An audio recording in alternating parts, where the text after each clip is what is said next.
नमस्कार मित्रों, आप लोगों का मेरे YouTube चैनल में स्वागत है। क्या आप भी नए हैं तो हमसे जुड़े ऐसे ही ज्ञानवर्धक कहानी आप लोगों के लिए लाते रहेंगे, जिससे कि आप लोगों के जीवन में बदलाव और प्रेरणा मिल सके। तो मित्रों, बने रहे वीडियो में लास्ट तक। एक बार किसी गांव में महात्मा बुद्ध का आगमन हुआ। सब इस होड़ में लग गए कि क्या भेंट करें। इधर गांव में एक गरीब मोची था। उसने देखा कि मेरे घर के बाहर के तालाब में बेमौसम का एक कमल खिला है।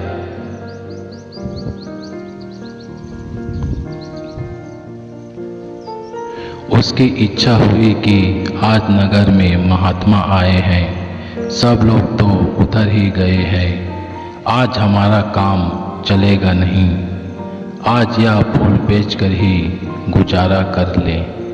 वह तालाब के अंदर कीचड़ में घुस गया, कमल के फूल को लेकर आया। केले के पत्ते का दोना बनाया और उसके अंदर कमल का फूल रख दिया। पानी की कुछ बूंदें कमल पर पड़ी हुई हैं और वह बहुत सुंदर दिखाई दे रहा है। इतनी देर में एक सेठ पास आया और आते ही कहा, क्यों, फूल बेचने की इच्छा है? आज हम आपको इसके 2 चांदी के रुपये दे सकते हैं। अब उसने सोचा कि 1-2 आने का फूल इसके 2 रुपये दिए जा रहे हैं। वह आश्चर्य में पड़ गया। इतनी देर में नगर सेठ आया। उसने कहा, भाई, फूल बहुत अच्छा है,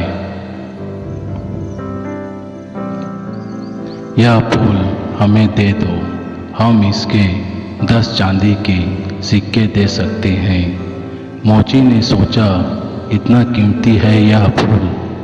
नगर सेठ ने मोची को सोच में पड़े देखकर कहा कि अगर पैसे कम हों तो ज़्यादा दिए जा सकते हैं।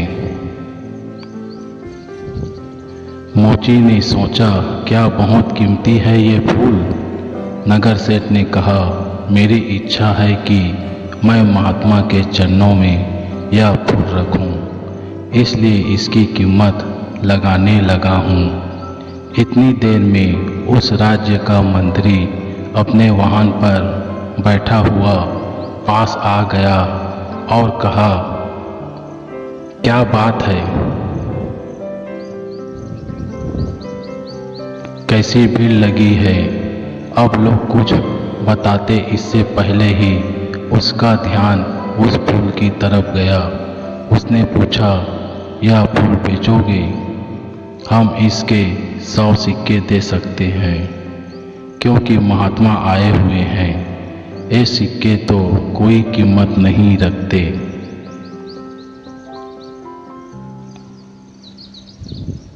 जब वह यह फूल लेकर जाएंगे तो सारे गांव में चर्चा तो होगी कि महात्मा ने केवल मंत्री का भेंट किया हुआ ही फूल स्वीकार किया। हमारी बहुत ज़्यादा चर्चा होगी, इसलिए हमारी इच्छा है कि यह फूल हम भेंट करें। और कहते हैं कि थोड़ी देर के बाद राजा ने भीड़ को देखा। देखने के बाद वजीर से पूछा कि क्या बात है? वजीर ने बताया कि फूल का सौदा चल रहा है। राजा ने देखते ही कहा, इसको हमारी तरफ से 1000 चांदी के सिक्के भेंट करना, यह फूल हम लेना चाहते हैं।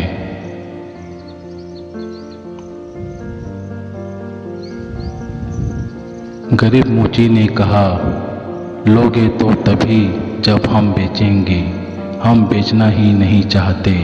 अब राजा कहता है कि बेचोगे क्यों नहीं? उसने कहा कि जब महात्मा के चरणों में सब कुछ न कुछ भेंट करने के लिए पहुंच रहे हैं, तो ये फूल इस गरीब की तरफ से आज उनके चरणों में भेंट होगा।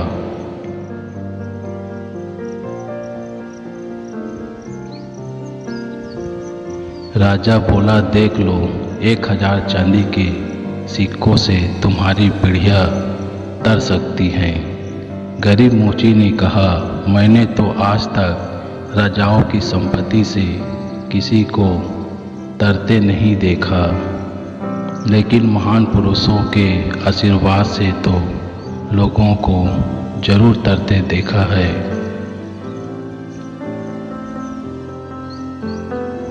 राजा मुस्कुराया और कह उठा, तेरी बात में तो दम है, तेरी मर्जी, तू ही भेंट कर ले। अब राजा तो उस उद्यान में चला गया जहां महात्मा ठहरे हुए थे, और बहुत जल्दी चर्चा महात्मा के कानों तक भी पहुंच गई कि आज कोई आदमी फूल लेकर आ रहा है, जिसकी कीमत बहुत लगी है। वह गरीब आदमी है, इसलिए फूल बेचने निकला था कि उसका गुजारा होता। जैसे ही वह गरीब मोची फूल लेकर पहुंचा, तो शिष्यों ने महात्मा से कहा कि वह व्यक्ति आ गया है।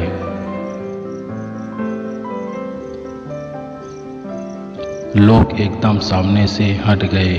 महात्मा ने उसकी तरफ देखा। मोची फूल लेकर जैसा पहुंचा, तो उसकी आंखों से आंसू बहने लगे। कुछ बूंदें तो पानी की कमल पर पहले से ही थी, कुछ उसके आंसू के रूप में ठिठक गई कमल पर।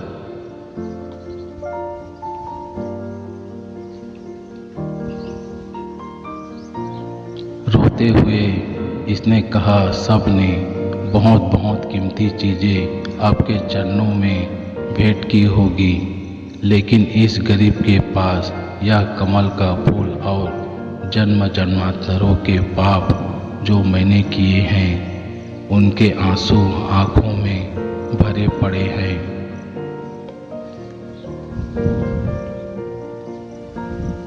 उनको आज आपके चरणों में चढ़ाने आया हूँ। मेरा ये फूल और मेरे आंसू भी स्वीकार करें।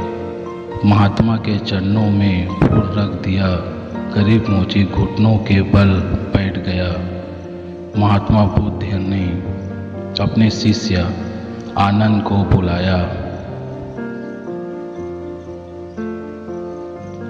और कहा, देख रहे हो आनंद, हजारों साल में कोई राजा इतनी नहीं कमा पाया जितना इस गरीब इंसान ने आज एक पल में ही कमा लिया।